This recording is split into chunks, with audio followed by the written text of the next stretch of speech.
តោះសួស្តីបងប្អូនអរគ្នាយើងបែកគ្នាយូរមែនតើអញ្ចឹងថ្ងៃនេះខ្ញុំសុំយករឿងពិតមួយនៅខេត្តស្ទឹងត្រែងណាអញ្ចឹងសង្ឃឹមថាបងប្អូនអរគ្នានឹងជួយ like និងជួយ subscribe channel របស់យើងខ្ញុំមកជាពិសេសនឹងកាន់តែ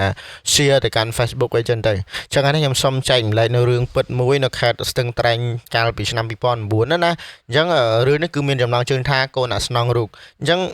ខ្ញុំចង់សួរថាបងប្អូនអរគ្នាជឿទៅលើអបិយជំនឿឬក៏ផ្លូវងងឹតអីទេចាស់ដំណើរគ្នាតមកថា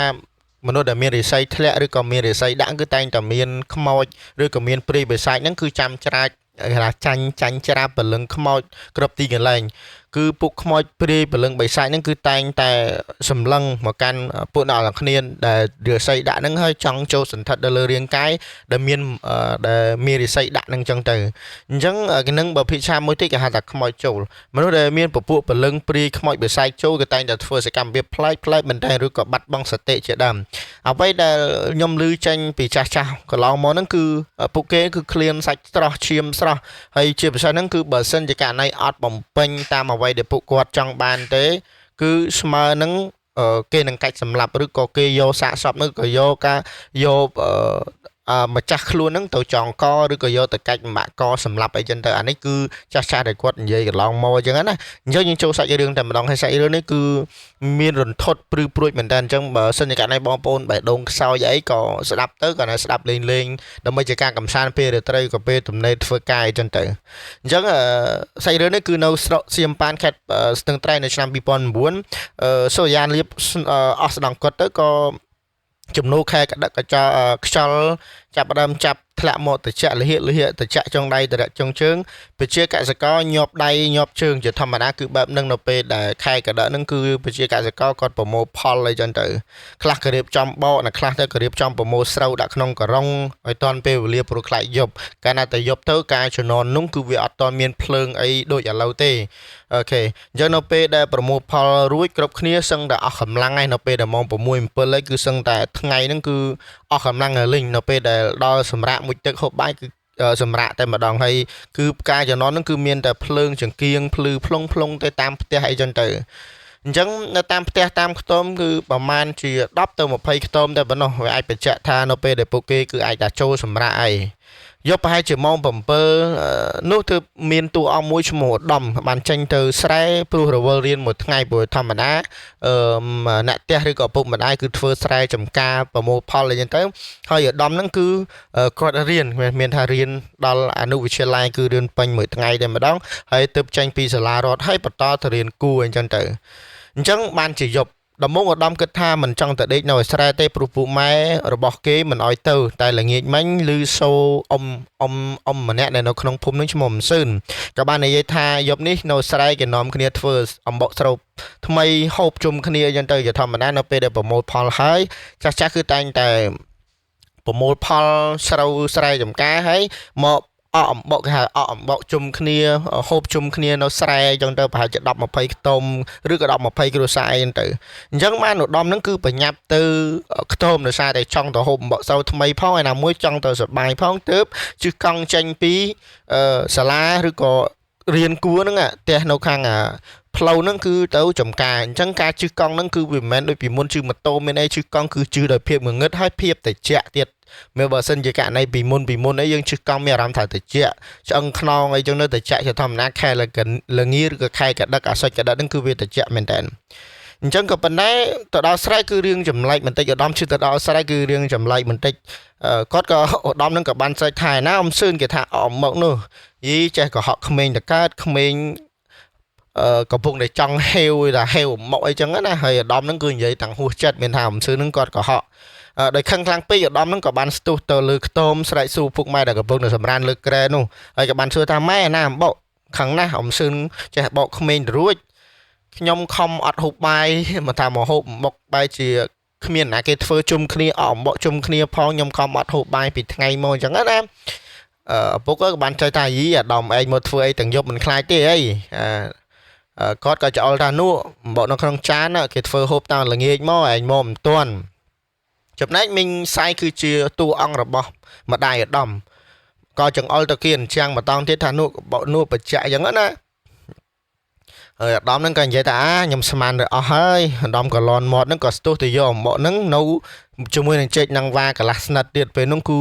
អាចយកមកផ្សំគ្នាហូបយ៉ាងឆ្ងាញ់នៅម្ដងដោយសារអាដាមអត់តន់បាយបានបាយតាំងពីថ្ងៃមកហើយនៅពេលអាដាមស៊ីហើយក៏ចូលដេកចំណែកពូសាក់ហ្នឹងក៏លន់មាត់ខាងឲ្យអាដាមបញ្ញាប់ដេកបញ្ញាប់អីវាយប់ហើយណាមួយគាត់ធ្វើការអស់កម្លាំងអីចឹងគាត់ចង់ចូលសម្រាកពេលថាចង់ចូលសម្រាកតាំងពីថ្ងៃអត់ចង់ឲ្យនៅយប់ទេព្រោះព្រឹកឡើងត្រូវធ្វើការបន្ថែមទៀតត្រូវទៅច្រូតឬក៏ត្រូវទៅធ្វើអីផ្សេងទៀតទៅព្រោះដល់រងាអញ្ចឹងខ្ទមទាំងអស់គេដុតភ្លើងតាំងពីក្រោមឲ្យចាស់ចំហាយក្តៅហ្នឹងមកលើព្រោះយប់កាន់តែស្ងាត់ប្រហែលជាខ្ទង់ម៉ោង12ឧត្តមស្រាប់តែឮសំឡេងអ្វីមិនដឹងទេបងប្អូននៅក្រោមខ្ទមណាស្ងាត់បន្តិចក៏ស្រាប់តែមានអារម្មណ៍ដូចជាត្រជាក់មិនដឹងវាត្រជាក់ខុសពីធម្មតាអញ្ចឹងណាហើយពេលនោះគឺភ្លើងហ្នឹងគឺរលត់លឿនតែម្ដងជាធម្មតាគឺអាចចូលខ្ទង់ល្បាក់ម៉ោង2ឬក៏ម៉ោង3ទៅភ្លើងហ្នឹងវាអីនេះវាលក្ខណៈវារលត់ណាក៏ប៉ុន្តែដោយសពម្ដងវាអត់ដូចអ្វីដែលដំធ្លាប់ឃើញពីមុនមកទេគឺខ្ទង់ម៉ោងតែ12ទេគឺភ្លើងហ្នឹងវារលត់ឧត្តមហ្នឹងក៏បានលូតិចទាំងប្របាក់ដេករងាក៏ស្ទុះទៅងើបអង្គុយហើយអោនចុះតាមប្រឡោះរនៀបតាមអាស័យណាធម្មតាប្រឡោះរនៀបពីមុនគឺ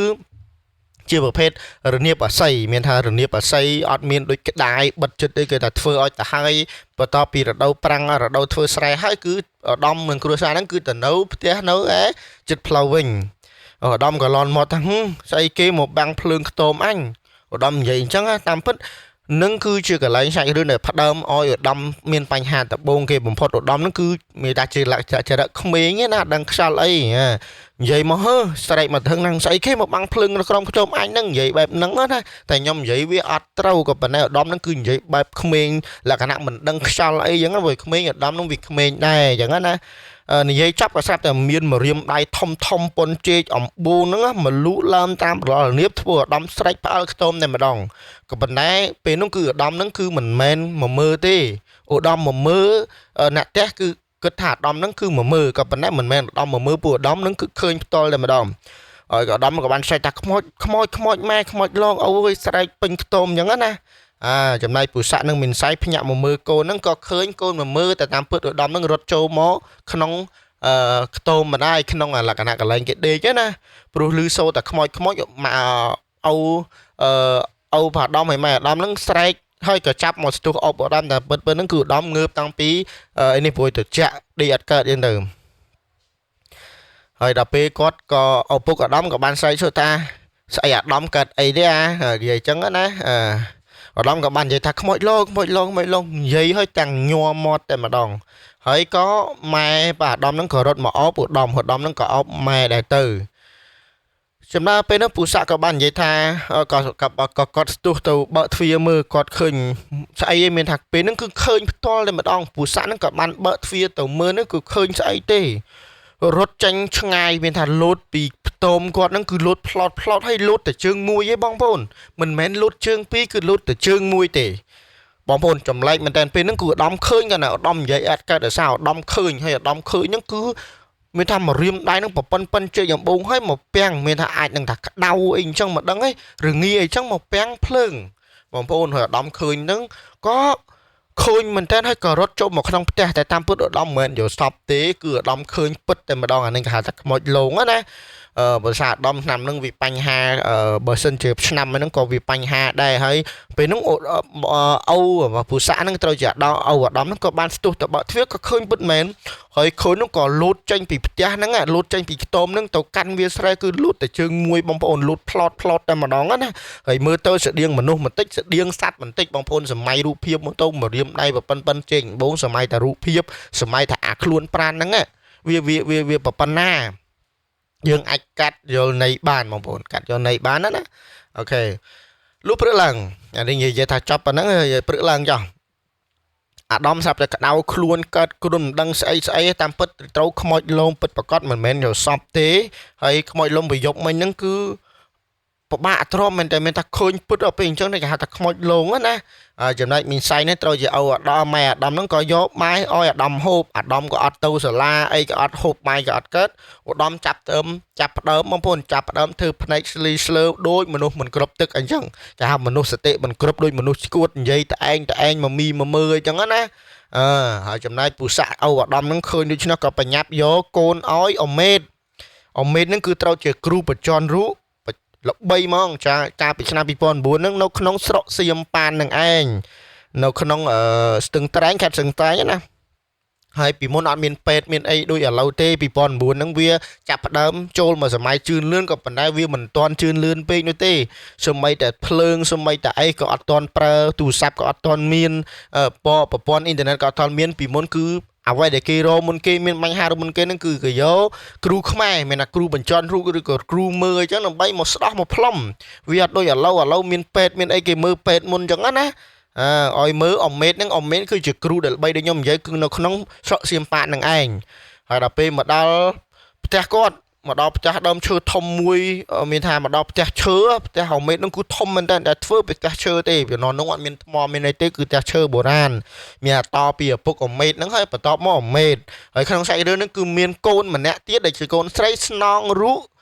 របស់កូនរបស់អមេតនឹងឯងចឹងបន្តគ្នាចឹងណាបញ្ជាក់កន្លែងហ្នឹងឲ្យច្បាស់មកដល់ដើមផ្ទះឈើធំមួយដែលមានសភាពចំណាស់ហើយដូចជាសាំងសង់រាប់រយឆ្នាំអញ្ចឹងផ្ទះនេះជាផ្ទះរបស់លោកអមេតមកដល់មកកូនស្រីរបស់អមេតក៏បានជំរាបសួរអ៊ំអញជួយមែនទេក្មេងប្រុសទាំងពីរនាក់ហ្នឹងដែលជាកូនឬក៏ជាសិស្សបរិវាររបស់លោកអមេតហ្នឹងក៏បានស្ទុះមកស្វាគមន៍ពូសាក់និងមីនសៃហើយក៏ដើរទៅរកអមេតមានថាយកទៅរកអមេតក៏ដល់អមេតហ្នឹងគឺកំពុងតែមើលជំងឺនៅខាងលើផ្ទះឯណោះអញ្ចឹងកូនសិស្សទាំងអស់ហ្នឹងក៏បានជំរាបថាអមេតលោកអមេតកំពុងតែមើលជំងឺឬក៏កំពុងតែដោះធ្មប់អីចឹងទៅនៅខាងលើហើយបន្ទាប់មកក៏មានក្មេងស្រីចំទង់ម្នាក់ក្មេងស្រីណារៀបចំបាយសីកំពុងតែរៀបចំបាយសីឲ្យអ្នកជំងឺក៏លេចឃើញពុសាក់នឹងមានចៃក៏ស្ទុះមករកតែម្ដងដោយសារតែកូនស្រីម្នាក់ហ្នឹងកូនស្រីចំទង់ម្នាក់ហ្នឹងគឺត្រូវជាមិត្តភក្តិរបស់អាដាមដែលរៀនថ្នាក់ជាមួយនឹងគ្នាហើយគាត់ក៏ក្មេងស្រីហ្នឹងក៏លន់មកថាអាដាមកាត់អីអ៊ំពូមីងអីចឹងទៅនិយាយចឹងណាហើយមិនក្មេងស្រីម្នាក់នោះគឺឈ្មោះកែវបន្ទាប់មកអ៊ំម្ដាយឪពុកបាទអាដាមហ្នឹងគឺអត់តន់និយាយអីទេហើយក៏បាននិយាយថាកែវឯងជួយទៅហៅអូឯងឬក៏ហៅពុកឯងមកជួយមើលអាការៈរបស់អាដាមបងអាដាមកំពុងតែមានបញ្ហាធ្ងន់ហើយព្រោះសារតែម្ដាយអាដាមឬក៏ពុកអាដាមហ្នឹងគឺគាត់អត់សូវដឹងអីទេអញ្ចឹងក៏បញ្ញាជាធម្មតាកូនឈឺឆ្កាត់អីក៏តែងតែភ័យអីចឹងណាជាធម្មតាវាបែបហ្នឹងអញ្ចឹងអញ្ចឹងក៏កែវសួរម្ដងទៀតថាអាដាមកាត់អីអាដាមហ្នឹងគឺត្រូវខ្មោចលងយកមិញព្រឹកឡើងវាសាប់តែបែបនេះនឹងឯងកែវក៏យល់ពីការងារនេះក៏គាត់និយាយថាចាស់ចាំនាំអាដាមអង្គុយសិនទៅពូមីងចាំខ្ញុំទៅហៅឪពុកខ្ញុំមួយផ្លែតកែវក៏បញ្ញាប់តបរួចក៏រត់ទៅចូលក្នុងបន្ទប់របស់អមេតនឹងឯងអមេតកំពុងតែចប់ដោះអំពើធ្វើពិធីដេញខ្មោចទាំងអីគឺអត់ហ៊ានដកខ្លួនចេញទេនៅពេលដែលចប់ពិធីហើយទៅយកអាដាមហ្នឹងចូលក្នុងព្រោះនៅពី3នាក់ប្រហែលជាខ្ទង់កន្លះម៉ោងទៅ1ម៉ោងទៀតបានហើយបន្ទាប់មកក៏ខ្ទង់កន្លះម៉ោងកែវស្ទុះចេញពីក្នុងបន្ទប់របស់អមេតហ្នឹងក៏នាំអាដាមមានថាបកដៃហៅពូមីងហ្នឹងឲ្យយកអាដាមយកអីចូលក្នុងបន្ទប់មីងសៃពូសាក់ហ្នឹងគ្រាចូលទៅក្នុងបន្ទប់លោកអមេតមើលអាដាមដោយពេលនេះគឺគ្មានជាមនុស្សដែលគ្មានវិញ្ញាណអាចថាមនុស្សទឹកមុខស្លេកស្លាំងសតិបញ្ញាហ្នឹងក៏គ្មានការគិតស្លេស្លើនិយាយតែឯងហៀទៅមាត់នេះអីចឹងហើយបើចុងជើងចុងដៃតែចាក់ស្រេបដូចទឹកកកអញ្ចឹងមនុស្សលក្ខណៈមនុស្សវិចិត្រងាប់ណាបើនិយាយមកទោះមនុស្សវិចិត្រស្លាប់ក៏ប៉ុន្តែឧត្តមវាមិនស្លាប់ទេក៏ប៉ុន្តែត្រូវខ្មោចលងត្រូវខ្មោចសន្ធិដ្ឋអីមិនដឹងយើងអត់ដឹងណាអមេតក៏ឃើញអាការៈបែបហ្នឹងគឺអមេតដឹងតែម្ដងមិននិយាយទេហើយក៏ឲ្យកែវរឹងទៅយកអង្គសិលដែលទុកនៅលើហឹងប៉ះអមេតចឹងកែវក៏ស្ទុះទៅយកអង្គសិលហ្នឹងប៉ះអមេតនៅលើអាសនៈនៅខាងលើចឹងកែវក៏ស្ទុះទៅយកហើយចំណែកមីងសៃដែលជាម្ដាយហ្នឹងក៏បានយំអាណិតកូនណាព្រួយគាត់ភ័យព្រោះធម្មតាដូចខ្ញុំបាននិយាយចឹងក៏គាត់មានបញ្ហាម្ដងឪពុកម្ដាយវាតែងតែភ័យកូននឹងឯងព្រោះគាត់អត់ឆ្លោតជួបរឿងនេះទាំងអស់នេះទេហើយចំណែកអូអាដាមហ្នឹងដែលជាពុសាក់ហ្នឹងក៏បានលួងលោមប្រពន្ធដែលជាមីងសៃហ្នឹងព្រោះគាត់ជឿជាក់លើអមេតព្រោះអមេតជាគ្រូប្រកែមរាប់ឆ្នាំហើយតាំងពីឪពុកគាត់មហូបដល់អមេតអីចឹងទៅអញ្ចឹងអមេតហ្នឹងគឺជាគ្រូព្យាបាលច្រើនអ្នកក៏ប៉ុន្តែមានបញ្ហារឹតតែច្រើនអ្នកទៅទៀត ដោយសារជាធម្មតាពីមុនវាតែងតែជឿលើគ្រូខ្មែរយើងអត់តោយើងអត់ជឿតែពេលខ្លះយើងម្ដងមកកាលម្ដងមកយាមយើងអត់ដឹងថាណាតណីពេទ្យនៅឆ្ងាយពេទ្យនៅអីចឹងហើយពីមុនការជឿជំនឿនេះវាច្រើនមែនតើអញ្ចឹងក៏ជឿចាក់លើអមេតហ្នឹងក៏ចាប់ផ្ដើមរៀបចំសូត្រមន្តអាគមនិងបាច់សិលបាច់អង្គទៅលើអាដាម3 4 ដងហើយរួចហើយឲ្យគេផឹកទឹកមុនចំណែកអមេតហ្នឹងក៏គុនគូមើលអាជុយតារិស័យរបស់អាដាមហ្នឹងឃើញថាឆ្នាំនេះវាឆុងខ្លាំងណាស់ហើយរិស័យហ្នឹងគឺធ្លាក់មែនទែនបានជាពពួកខ្មោចព្រាយបិសាចនេះគឺតែងតែលងមិនឡាចបានអមេតហ្នឹងក៏បានយកខ្សែកបំពាក់ហ្នឹងខ្សែករូបព្រះហ្នឹងឬក៏ថារូបអីហ្នឹងមកពាក់លើកអាដាមព្រោះធ្វើបែបនេះដើម្បីឲ្យរបស់ស័ក្តិសិទ្ធិនៅជាប់ការពារកុំឲ្យវាមានបញ្ហាជាមួយនឹងខ្លួនអាដាមអញ្ចឹងទៅកុំឲ្យវាខ្លួនទៅទេពេកជាធម្មតានៅពេលដែលរិស័យដាក់ចាស់បុរាណក៏តែធ្វើអកថាកន្លែងតែធ្វើខ្សែកខ្សែដៃដើម្បីឲ្យមនុស្សម្នាក់នឹងពាក់កុំឲ្យខ្មោចព្រាយបិសាចមកលងមិនឡាយឬក៏ចាប់ផ្ដើមព្យាបាទឬក៏ព្យាយល់តាមយាយីអញ្ចឹងណាហ្នឹងគឺប្រភេទចាស់បុរាណមកដល់ឥឡូវគឺនៅតែមានជំនឿនឹងមួយដូចគ្នាស្អីឡើងអាដាមក៏បានធូរស្បើយច្រើននិយាយអាចនិយាយបានធម្មតាមិញសៃនឹងសប្បាយចិត្តខ្លាំងណាស់ឃើញដូច្នេះក៏លែងសូវបារម្ភដែរលែងសូវបារម្ភថាអាដាមវាលែងអីហើយបើថាធម្មតាបានអមេតជួយប្រោះព្រំបាច់សិលបាច់អង្គអីចឹងទៅហើយត្រឡប់ទៅស្រែចំការវិញដើម្បីច្រូតកាត់ប្រមូលផលធម្មតា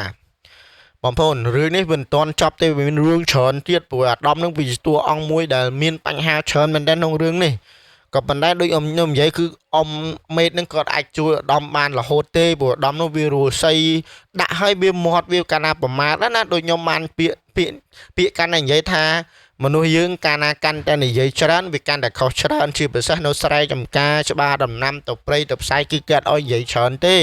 តែនិយាយច្រើនវាមានបញ្ហាអីចឹងទៅប៉ះពីអីគេចឹងទៅអ្នកខ្លះគេយុយល់អ្នកខ្លះគេអត់យុយល់គេនឹងតាមជាបាត់យើងរហូតទៅដល់យើងបាត់បង់ជីវិតក៏ថាបានដែរអានេះវាជាជំនឿរបស់ខ្ញុំណាលុះព្រឹកថ្មីអាណាយើងនិយាយពីព្រឹកថ្មីវិញនិយាយតែពីកែវវិញក្មេងស្រីចំតុងដែលជាក្មេងស្រីឬកូនស្រីតែម្នាក់គាត់របស់អមេតនាងចូលចិត្តភាពស្ងប់ស្ងាត់ណាមិនសូវចេះមានមិត្តភ័ក្តិច្រើនដូចគេទេមិត្តជិតស្និទ្ធរបស់កែវគឺមានតែម្នាក់គាត់គឺអាដាមនឹងឯងចឹងណាអញ្ចឹងស្រីកែវគឺមានតែម្នាក់គាត់មានតែមិត្តភ័ក្តិម្នាក់គាត់គឺអាដាម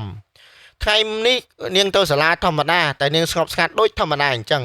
មិនចម្លែកទេដែលគ្រប់គ្នាមិនចូលចិត្តឆោឬអង្គុយក្បែរនាងពីព្រោះនាងជាក្មេងស្រីដែលមានសាវតាខុសពីគេព្រោះជាសាវតាស្នងត្រកូលឬស្នងរូប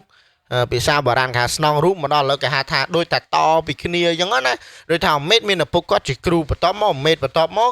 កូនស្រីនឹងគឺមានតែម្នាក់ប្រពន្ធគាត់ដូចបាត់បង់ជីវិតអីចឹងមានតែកូនស្រីម្នាក់នឹងទៅជាអ្នកស្នងត្រកូលនឹងឯងក៏ប៉ុន្តែកែវតាំងពីកើតមកគឺចេះអាក្បួនមុនវិជាចេះរៀបទុកដាក់បាយសីចេះមន្តអាគមអីជាធម្មតាគឺតែងតែអមេតបរៀនជាប្រចាំនឹងឯងហើយក្មេងស្រីទាំងអស់នៅក្នុងសាលាហ្នឹងគឺតែងតែនិយាយថាកំណោចិត្តវាវើយប្រយ័ត្នវាដាក់អំពើអីចឹងទៅពាក្យសម្ដីនេះវាតែងតែលឺជាប្រចាំឡើងសមហើយព្រោះមានតែដំទេដែលអាចទទួលកែវបានតែផុតពីនឹងក៏អត់មានណាគេរាប់អានស្រីកែវទេបើសិនបើមានរួមថ្នាក់ណាម្នាក់និយាយឬឆោមួយនាងក៏អត់ញ៉ៃញ៉ៃមានថាដើរចេញតែម្ដងគឺនាងក៏ដូចគ្នាដែរហើយកែវតាមពិតជាក្មេងឆ្លាតម្នាក់ឆាប់យល់ឆាប់ចេះដូច្នេះហើយនាងឆោលេខ1រៀងរាល់ខែនៅក្នុងប្រចាំថ្នាក់នឹងឯងថ្ងៃនេះអាដាមមករៀនបានវិញធម្មតានិយាយពីអាដាមណាគាត់មករៀនវិញធម្មតាហើយចេញពីរៀនក៏កែវបញ្ញាប់រត់ទៅតាមអាដាមទាំងស្រែកថាអេអាដាមឈប់សិនហើយអាដាមក៏ស្រែកថាដល់ពេលនេះអាដាមងាកមកញញឹមដាក់កែវបែបឆ្ងល់ណាឆ្ងល់អាលក្ខណៈឆ្ងល់ណាចុះកែវមិនអធិស្ឋានកែវមិនបានហៅអាដាមចម្លែកម៉ែចេះថាធម្មតាមានតែពុតភ័ក្រក៏ប៉ុន្តែហៅចម្លែកចឹងណាហើយកែវក៏បាននិយាយថាពុកផ្ញើទឹកមុនឲ្យឯងយកទៅផឹកទៅណាពី3 ដបដែរអញ្ចឹងណាហើយបច្ចៈទៀតអាដាមឯងហាមបោះឬក៏ហាមឲ្យគេផឹកកែវនិយាយទាំងលូកដបទឹកមុននឹងចាញ់ពីកាបូបហុចឲ្យអាដាមដាក់ក្នុងកាបូបហើយអាដាមក៏បាននិយាយថាផ្ដាំអរគុណអមេតផងយើងបញ្ញាប់ទៅផ្ទះសិនហើយណាត់បាយអីចឹងទៅយើងនិយាយលក្ខណៈភាសាបូបមិត្តភ័ក្តិអីចឹងណានិយាយភាសាមិត្តភ័ក្តិហើយអាដាមហ្នឹងក៏បានលូកដៃបច្ចៈអាដាមហ្នឹងក៏បានលូកដៃថ្នមហើយអញអែលក្បាលកែវថ្នមឲ្យនិយាយក៏ចេញទៅបានកែវញញឹមស្ងួតមានថាញញឹមស្ងួតឆោមើលអាដាមឲ្យដើរចេញមួយសន្ទុះក៏ស្រាប់តែអាចក់អាជឿន រត់ទៅសាក់ស្លូតមករកនាងដូចមានរឿងអីអញ្ចឹងមានថាក្នុងហ្នឹងគឺមានតួអង្គច្រើនមែនតើអាចកអាជឿហ្នឹងគឺទឹមតួអង្គថ្មីដែរដែលជាមិត្តភក្តិបះអាដាមមានថាអឺកែវមិត្តភក្តិមានតែមិត្តភក្តិមួយគាត់ឈ្មោះអាដាមហើយអាដាមមានអាចកមានអាជឿអីចឹងទៅហើយក៏អាចកអាជឿហ្នឹងគឺត្រូវជាអ្នករស់នៅជាមួយនឹងកែវក៏ប៉ុន្តែអត់សូវស្និទ្ធទេគាត់ថាជាលោកតាចៅអីចឹងជាមួយអមេតអីខ្សែស្រឡាយអីចឹងទៅហើយក៏មកស្រែកហៅកែវលឿនមែនតើមានថាដើររត់ចេញពីផ្ទះមកផ្ទះហ្នឹងគឺមករកកែវនៅសាលាហើយកែវក៏សួរថាបងមានបញ្ហាអីគេហើយគាត់ក៏ស្រែកថាបងកែវពួកមេតអោយមកតាមបងបញ្ញាប់ទៅផ្ទះមានអ្នកជំងឺចូលមកម្នាក់ទៀតហើយម្ដងនេះធ្ងន់ធ្ងរណាស់អាចកអាជឿហ្នឹងនិយាយតាំងតែហេតុទៅហប់ហើយមកទៀតបងកែវពុកមេតតបអត់ស្នះទេនិយាយអញ្ចឹងណាកែវហ្នឹងក៏លឺអញ្ចឹងក៏បញ្ញាប់ស្ទុះវឹងសម្ដៅទៅផ្ទះដោយសារតែមិនឆ្ងាយពីសាលាប្រហែលជា10នាទីគឺដល់ហើយមកដល់ផ្ទះកែវបញ្ញាប់រត់ចូលអាសនៈស្រាប់តែឃើញមីងម្នាក់កំពុងតែប្រកាច់ស្រែកដូចជ្រូកអាកអញ្ចឹងហើយមានមនុស្សចំនួន3-4នាក់កំពុងតែចាប់សឹងតែមិនឆ្នះទៅទៀតអញ្ចឹងមានថាអ្នកជំងឺហ្នឹងគឺពេលថាពិបាកមែនទែនប្រកាច់ដូចលក្ខណៈដូចធ្ងន់ធ្ងរនិយាយពីអាម៉ាត់ថាធ្ងន់ធ្ងរណាគេចាប់អត់ឆ្នះទេហើយពួកមេតតែម្នាក់ក៏ធ្វើអត់ឆ្នះដែរនិយាយថាម៉ាត់ឲ្យខ្លីអមេតក៏និយាយថាចាប់វាទៅចាប់ឲ្យជាប់ពួកមីខ្មោចព្រីអស់នេះគ្មានកន្លែងទៅទេបានជាវាហ៊ានថ្លឹមដើរចូលផ្ទះគេអញ្ចឹងឬចូលខ្លួនប្រានគេផ្ដេសផ្ដាសអញ្ចឹងអមេតនិយាយតាំងសម្លុតខ្លាំងទៅម្ដងឲ្យកាន់ពាត់ទៀតហើយខ្មោចនឹងនិយាយថាលេងអញឃ្លានអញចង់ស៊ីវារិស័យទៀបណាស់អញ្ចឹងបើមិនស៊ីវាគង់ទៅងាប់តែខ្លួនឯងទេអញ្ចឹងអាខ្មោចនឹងវានិយាយណាហើយមីងនឹងគាត់ស្រែកខ្លាំងមែនតើស្រែកមែនតើដល់ថ្នាក់ស្រែកខ្លាំងមែនតើណាខ្មោចចូលមីងនឹងស្រែកអញ្ចឹងខ្មោចនឹងដូចខ្ញុំបញ្ជាក់ម្ដងនេះគឺខ្មោចនឹងចូលម្នាក់នឹងហើយនិយាយថាចង់ស៊ីខ្មោចម្នាក់នឹងមានណាចង់ស៊ីដូចខំដាត់ខំអីខ្លួនឯងស៊ីសាច់ស្រស់ឈាមស្រស់អញ្ចឹងណាអញ្ចឹងបើសិនជាអត់ស៊ីទេវាគង់តែវាងាប់ខ្លួនឯងអញ្ចឹងណាវាចង់អញ្ចឹងហើយដល់ពេលនេះក៏ត្រូវជាប្តីបរិះម្នាក់ត្រូវជាប្តីហ្នឹងក៏បានថាលោកគ្រូជួយប្រពន្ធខ្ញុំផងហើយលោកគ្រូអមេតហ្នឹងក៏បាននិយាយថាមីខ្មោចចង្រៃអញវាញ៉ៃឲ្យរៀងម្ដងចឹងមកដល់នៅតួអង្គមកដល់កន្លែងនេះវារៀងតាមពិតទៅវាចាក់ស្ដែងកន្លែងហ្នឹងគឺអមេតហ្នឹងគឺបានកាន់ពាត់កាន់ផ្ដៅហ្នឹងគឺវាយខ្មោចហ្នឹងមែនតើណាអមេតស្រែកបញ្ជាឲ្យកូនយកផ្ដៅយកអីមកច្រើនហើយវាយមេខ្មោចហ្នឹងឲ្យ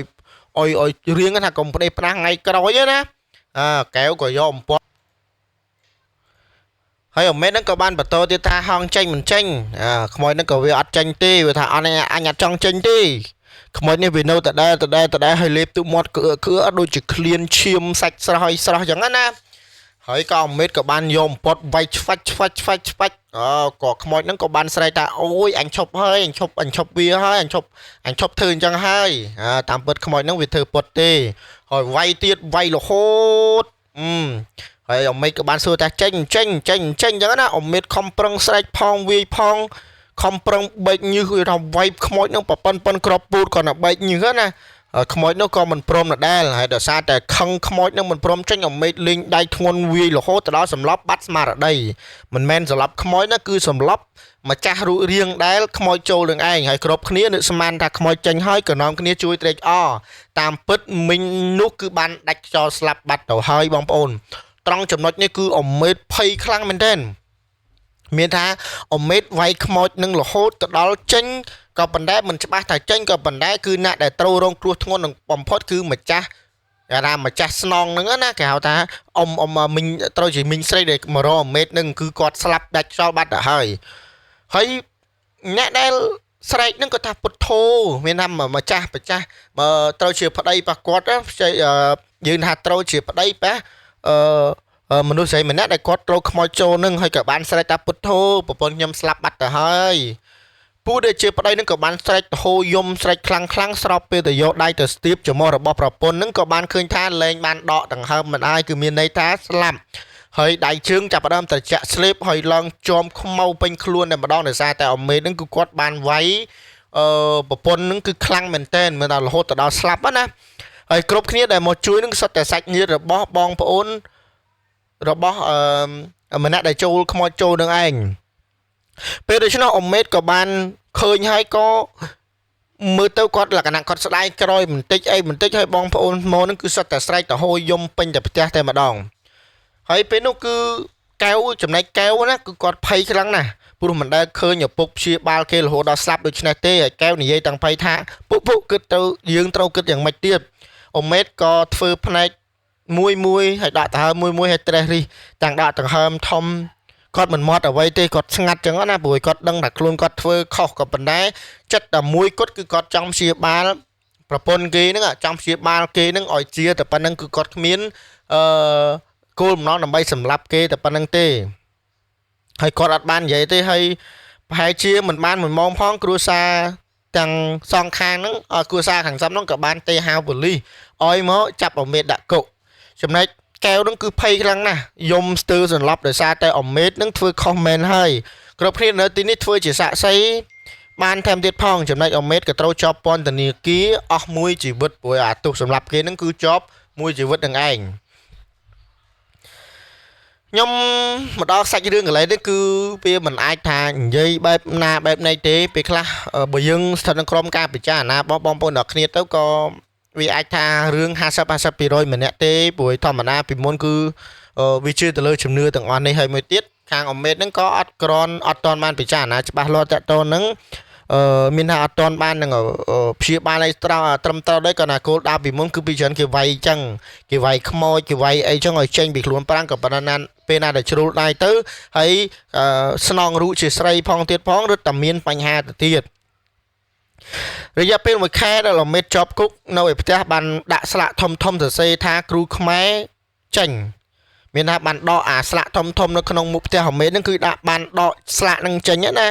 ហើយអ្នកភូមិដែលមានជំងឺផ្សេងភាគច្រើនសុទ្ធតែពិបាកព្រោះគ្មានអ្នកព្យាបាលជំងឺជាពិសេសជំងឺដែលតាក់ទងនឹងផ្លូវងងឹតនេះ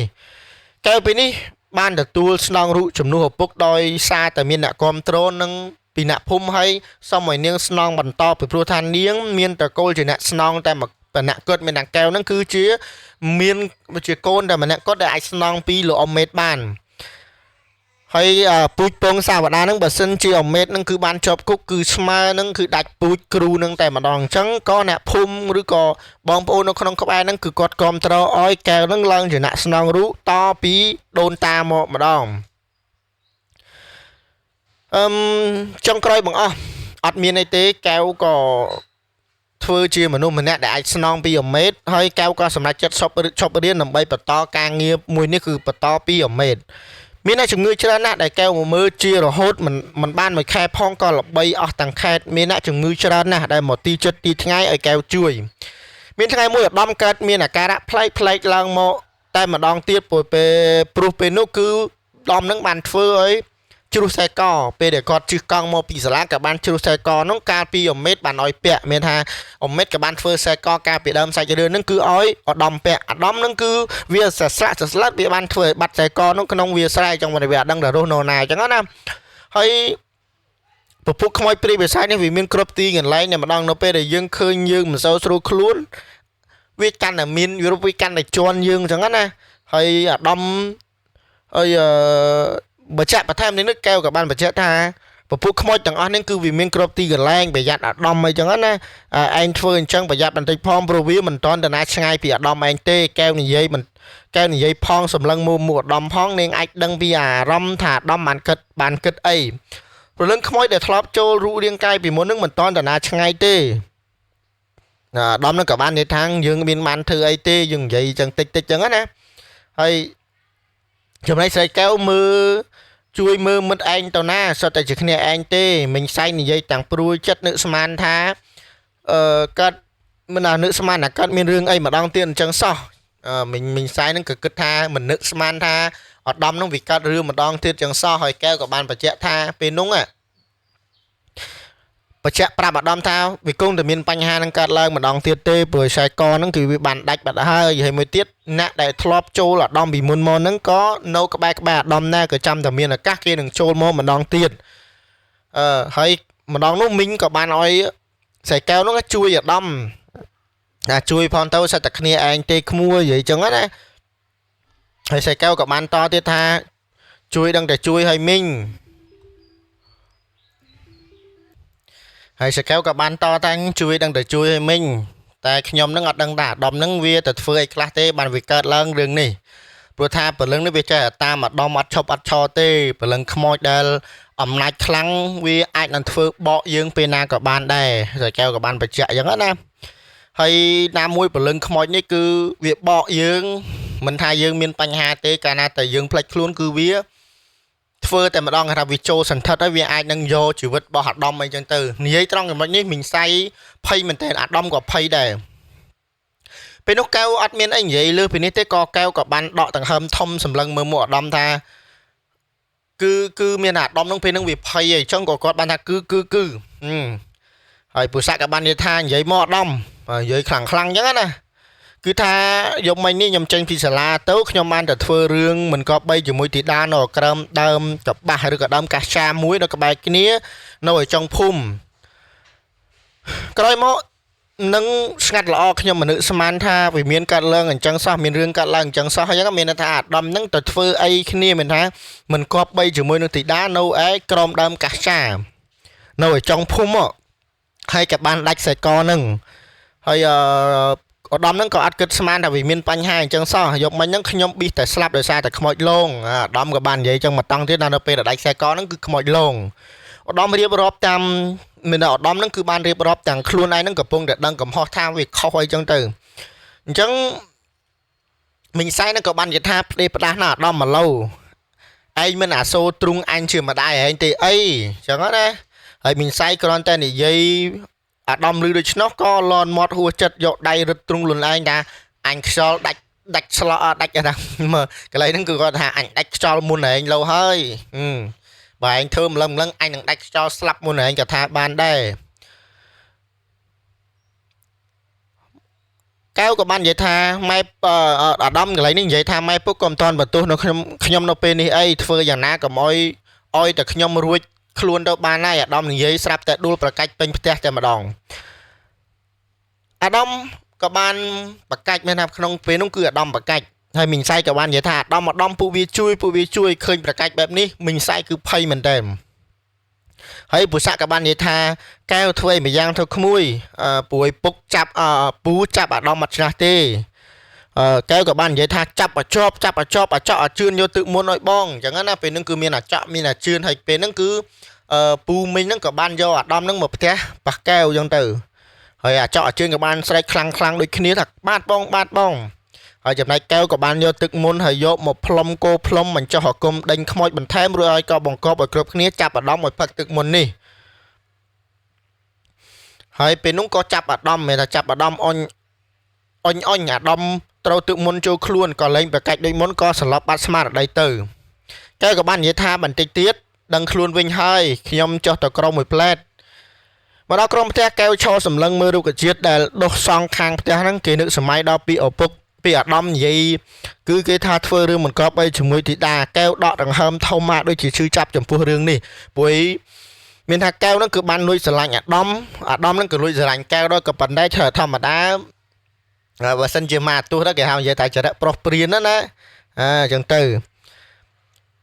ពេលនោះអូដាមក៏បានកែវនោះក៏បានគិតយូរទៅឈឺចាប់នឹងរឿងនេះណាគិតយូរទៅក៏នាងដឹងខ្លួនថាខ្លួនមិនសមនឹងអំណាចស្រាប់ទៅហើយអញ្ចឹងវាមិនសមទាំងអាដាមទៅថែមទៀតផងមកបើនិយាយថាភាសាអង់គ្លេសគេថា broken heart ណាភាសាខ្មែរគេថាឈឺចាប់នឹងរឿងស្នេហាស្អែកឡើងកែវក៏បាននាំមិញសៃពុស័កមកដើមកាសចា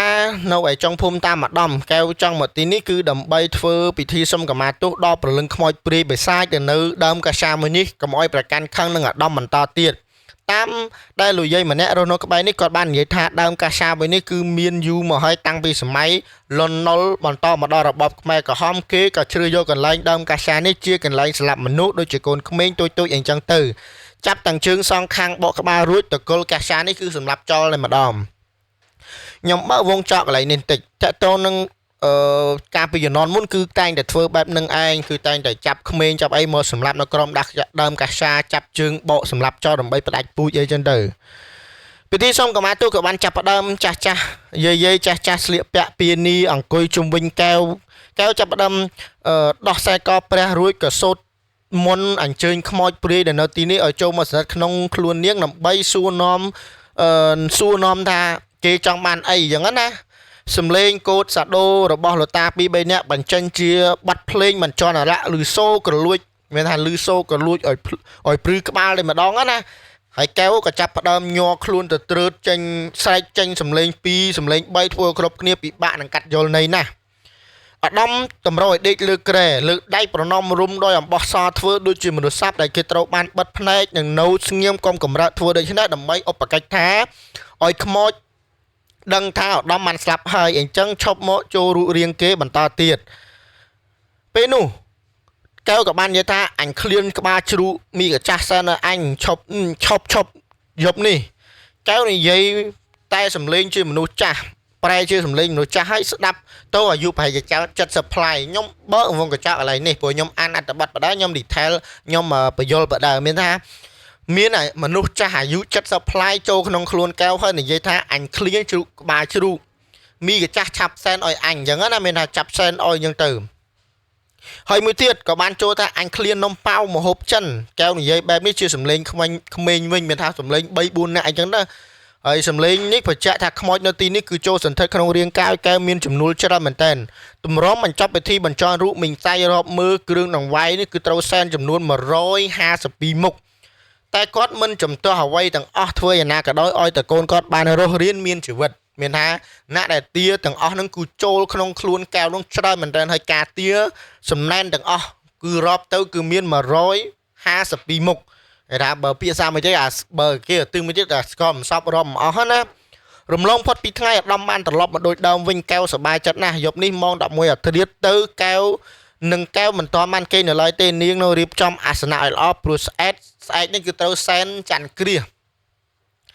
កំពុងតែរៀបចំសក់ស្រាប់តែឮសំឡេងនរណារអ៊ូងងនៅក្រោយផ្ទះកែវស្ទុះទៅលបមើលគឺស្រាប់តែឃើញស្អីមិនដឹងទេរូបរាងធំប៉ុនក្របីពោះហើមប៉ងសំពីងមានជើងតែមួយលូតផ្លត់ទៅមុខបាន3 4ចំហៀនក៏យកដៃមកអែលគូតឲ្យស្រែកថាកក់ងុយកក់មានថាស្រែកនឹងបែបហ្នឹងក៏ខណាឮសំឡេងហ្នឹងគឺព្រឺរោមតែម្ដងកក់ងុយកក់ស៊ីថ្លើមកដំកក់ងុយកក់ស៊ីថ្លើមកដំមានថាសំឡេងដែលអញ្ចឹងណាគេណាកក់ងុយកក់ស៊ីថ្លើមកដំកក់ងុយកក់ស៊ីថ្លើមកដំមានថាសំឡេងឡើងនេះគឺគាត់ស្រែកចឹងលឺអញ្ចឹងណាខ្មោចកក់ងុយហ្នឹងគឺជាអ្នកនិយាយហេតុអ្វីបានជានិយាយសំឡេងអាដាមកែវក៏បានស្ដាប់ដូច្នេះក៏ភ្ញាក់ផ្អើលតែម្ដងកងកុយកងុយកក់ហ្នឹងគឺចង់ស៊ីថ្លើមកដំស្អែកនេះគាត់និយាយរហូតមានថាកក់ងុយកក់ស៊ីថ្លើមកដំស្អែកនេះកក់ងុយកក់ស៊ីថ្លើមកដំហើយគាត់ក៏ស្រែកហើយក៏គាត់លូតផ្លោតចូលក្នុងព្រៃបាត់មានថាខ្មោចហ្នឹងគឺជាខ្មោចកងងុយកក់ឈ្មោះអញ្ចឹងណាស្អែកឡើងកែវក៏ប្រញាប់ទៅសួរដេញដល់អាដាមអំពីរឿងខ្មោចនេះប្រាប់ពុសានិងមានស័យថាមើលផងថាខ្មោចកងុយនេះបានហៅឈ្មោះអាដាមចំតែម្ដងហើយចង់ស៊ីថ្លើមអាដាមថែមទៀតពុសាក៏លឺស្ដាប់ហើយលន់មកថាខ្មោចកងុយកក់នេះបានលងបន្លាចអាដាមនៅការនៅឲ្យស្រែការពីដើមសាច់រឿងណាតែហេតុអ្វីបានជាអាខ្មោចនេះវាចង់វាហៅឈ្មោះអាដាមអញ្ចឹងពុសានិយាយទាំងឆ្ងល់កែវក៏បាននិយាយថារឿងនឹងតតែសួរអាដាមកែវនិយាយតាំងសម្លឹងទៅមើលមុខអាដាមនៅខ្មែរឆោក្បែរកម្មយដៅណាហើយចំណែកនឹងពុសានឹងក៏បានឮដូច្នេះក៏សែកសួរកូនអាដាមឯម្នេះតិចពួកចង់ដឹងការពិតហើយគាត់ក៏បានសួរថាឯងទៅធ្វើអីជាមួយគេបានគេចង់យកជីវិតឯងអញ្ចឹងទៀតហើយមានសែកផ្ទុះពីផ្ទះបាយមកនាំកូនអាដាមមិនចង់លាក់ក៏និយាយរឿងរ៉ាវការប្រយុទ្ធមុនឲ្យស្ដាប់គឺថាខ្មោចកងុយកក់នេះហើយដែលធ្វើឲ្យអាដាមឈឺស្ទើរតែស្លាប់ស្ទើរតែរស់តែថ្ងៃមួយនោះគេទៅស្រែបានឃើញខ្មោចកងុយកក់លូតផ្លត់ចេញពីព្រៃមកអង្គុយលើដុំថ្មនៅគៀនស្រែឧត្តមចំណាំមើលទៅឲ្យតែល្ងាចម៉ោង5ខ្មោចកងកុយកក់នេះតែងតែអង្គុយលើដុំថ្មនេះដោយសារតែចិត្តខឹងខ្មោចនេះស្រាប់ផងយប់ថ្ងៃមុនឧត្តមបានលើកថ្មនេះគឺទៅដុតកម្ដៅណានិយាយខ្លីទៅគឺយកអាថ្មដែលខ្មោចហ្នឹងគឺតែងតែអង្គុយហ្នឹងគឺយកទៅដុតឲ្យក្ដៅរួចយកទៅដាក់កន្លែងអង្គុយដដែលវិញមួយសន្ទុះក្រោយមកស្រាប់តែខ្មោចកងុយលូតចេញពីព្រៃមកអង្គុយលើដុំថ្មនោះក៏ក្ដៅបណ្ដាលឲ្យរលាកគូតស្ទុះលូតផ្លត់ចូលទៅព្រៃបាត់ទៅស្ដាប់ហើយកែវក៏លន់មកថាអញ្ចឹងបានតែគេចង់បានជីវិតរបស់ឯងធ្វើយ៉ាងម៉េចទៅអាកែវជួយយើងផងណាអាដាមនិយាយបញ្ញាប់អង្វរដល់កែវមិនដឹងថាជាខ្មោចនេះវាចង់បានសម្លាប់ខ្លួនដូច្នោះ មានណាជាសម្លេងអ្នកភ័យណាចឹងអាដាមនឹងវាបានធ្វើរឿងដែលមើលទៅវាមិននឹកស្មានដល់ណាយើងគិតថាវាជារឿងមួយដែលតាមពិតកំ pl ែងតែវាមិនមែនរឿងកំ pl ែងទេវាជារឿងមួយដែលគ្រោះថ្នាក់នឹងជីវិតមែនតើកែវគិតមួយសន្ទុះក្រោយមកក៏គេដកដង្ហើមធំរួចប្រាប់គ្រប់គ្នាទៅវិញថាយប់នេះជាយប់ច័ន្ទគ្រាសខ្មោចកងងុយកកនឹងវានឹងមកតាមសងសឹកឧត្តមពួកយើងត្រូវការធ្វើឲ្យម្យ៉ាងការពារទៅបានមិញសៃខ្លោចចិត្តមនុស្សស្មានតែកូនគាត់មកជួបនឹងរឿងបែបនេះម្ដងហើយម្ដងទៀតអញ្ចឹងសោះរាត្រីចូលមកដល់យប់នេះជាអ្នកភូមិមានទំនៀមទម្លាប់មួយគឺឲ្យតែច័ន្ទគ្រាសគឺពួកគេនាំវាយធុងវាយឆ្នាំងបង្កើតជាសម្លេងដេញឧបទ្រពចង្រៃចេញពីភូមិយប់នេះមានបងប្អូនក្នុងភូមិ4-10នាក់យាមកំដរអាដាមកែវបានឲ្យយោបល់5អ្នកភូមិឲ្យជីកដណ្ដៅក្រោមដីដើម្បីឲ្យអាដាមចូលទៅលាក់ក្នុងខ្លួននៅក្នុងដីក្រោយមកមានអ្នកយាមកុំឲ្យខ្មោចកងងុយកកមកយកជីវិតអាដាមបានលុះម៉ោង7យប់ខ្មោចខ្យល់ត្រជាក់ក៏បានធ្លាក់មកខ្លាំងអំណាចនៃចានគ្រាបណ្ដាលឲ្យបាំងបិទប្រច័ណ្ឌលេងបញ្ចេញរស្មីឲ្យមកដែនភុសធាអាដាមចូលលាក់ក្នុងរំដៅដែលតាមកែវចូលមកដានបាននិយាយណាក្រមដីហ្នឹងធ្វើឲ្យអ្នកភូមិហ្នឹងយាមអាដាមក៏បានចូលទៅក្នុងដីក្រមដីហើយអ្នកភូមិនៅពីលើដើម្បីយកបន្ទះក្តារយកមកក្រាយពីលើហើយនាំគ្នាអង្គុយយាមការលាក់ខ្លួនដេកក្រមដីបែបនេះតាមដែលចាស់គេនិយាយគឺអាចបន្លំខ្មោចបានព្រោះគេវាស្មានថាមនុស្សដែលអាចស្លាប់លុះបកណាត្រៀតមិញសៃបន្លឺសំឡេងតិចហើយហៅកូនអាដាមអើយអាដាមក៏បានសៃថាបាទគ្រប់គ្នាស្ងាត់ទៅវិញប្រហែលជា1ម៉ោងពុស័កសៃសួរថាអាដាមកូនបាទពុកមានថាពុកម៉ែប៉ះអាដាមនោះគឺតែតែព្យាយាមហៅគ្រប់គ្នាស្ងាត់មកទៅវិញយប់នេះកែវក៏មកជួយកំដរដែរតែនាងហត់ខ្លាំងពេកក៏ដេកលក់មុនទៅម៉ោង3ទៀតភ្លឺពុស័កសែកសួរម្ដងទៀតអាដាមអើយស្ងាត់មិនលឺសំឡេងឆ្លើយតបអាដាមកូនសែកសួរម្ដងទៀតពុស័កសែកសួរម្ដងទៀតមិនលឺសំឡេងឆ្លើយដដែលទើបគាត់កេះប្រពន្ធឲ្យងើបវាងុយដេកលោកបាត់អីទេដឹងមិញសៃតបវិញណាចាំពិតក្នុងចិត្តហ្នឹងវាមិនស្រួលទេឯងបើកក្តារមើលឬដូច្នេះពុស័កក៏ចាប់ផ្ដើមស្ទុះងើបរួចបើបន្ទះក្តារមើលក៏ស្រាប់ឃើញតែស្រាប់ឃើញណាមិនថាពុស័កហ្នឹងក៏បានឃើញថាពុទ្ធោជួយកូនខ្ញុំផងអាដាមកូនខ្ញុំគឺបានស្លាប់ហើយពុស័កហ្នឹងក៏បានស្រែកយំទៅហូរយំខ្លាំងមែនទែនចំណែកមិញសៃលឺឆ្នោះក៏កើតជាភ័យតក់ស្លុតដួលសម្លាប់បាត់ស្មារតីគ្រប់គ្នាផ្អើលចោលឆោឡោណាស្ទុះមកបើកក្តារក៏ឃើញអាដាមដេកស្លាប់ក្នុងលោកឈាមមាត់ទៅហើយសភាពនេះគឺគួរឲ្យសង្វេគមែនតើពោះវៀនរបស់អាដាមហ្នឹងគឺវែងបានលៀនចេញមកក្រៅទ្រូងរបស់អាដាមក៏បានហែកពោះចេញជាពីរបញ្ចេញគ្រឿងក្នុងចាស់ក្លិនឆ្អាប់ពេញច្រមុះតែម្ដងកែវក៏បានឃើញហើយក៏និយាយថាអាដាមកែវឃើញនៅក្នុងក៏ទប់អារម្មណ៍មិនបានក៏ស្រែកទៅហូរយំខ្លាំងដោយនាងស្រឡាញ់អាដាមខ្លាំងពេកអ្វីដែលនាងគិតគឺបានកើតឡើងពិតមែនសាកសពរបស់អាដាមគឺគ្មានថ្លើមនោះទេនេះគឺជាច្បាស់ណាស់របស់ស្នាដៃរបស់ខ្មោចកងកុយមិនខាន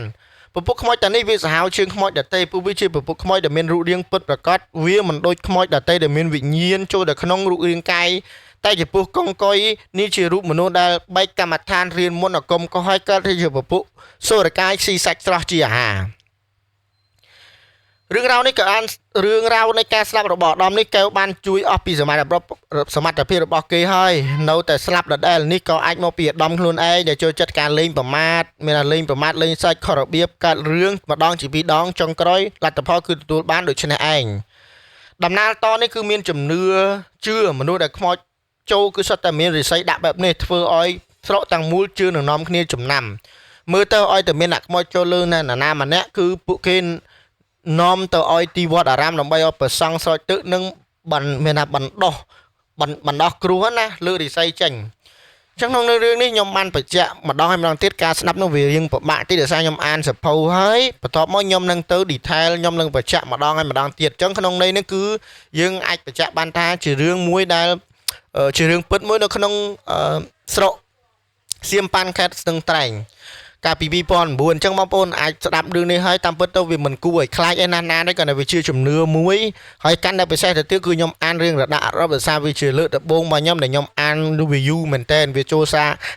50នាទីជាងអញ្ចឹងខ្ញុំអត់មានអីទេមានតែប៉ុណ្្នឹងយើងជួបគ្នានៅអេពីសូតក្រោយរឿងក្រោយទៀតអរគុណច្រើនបាយបាយ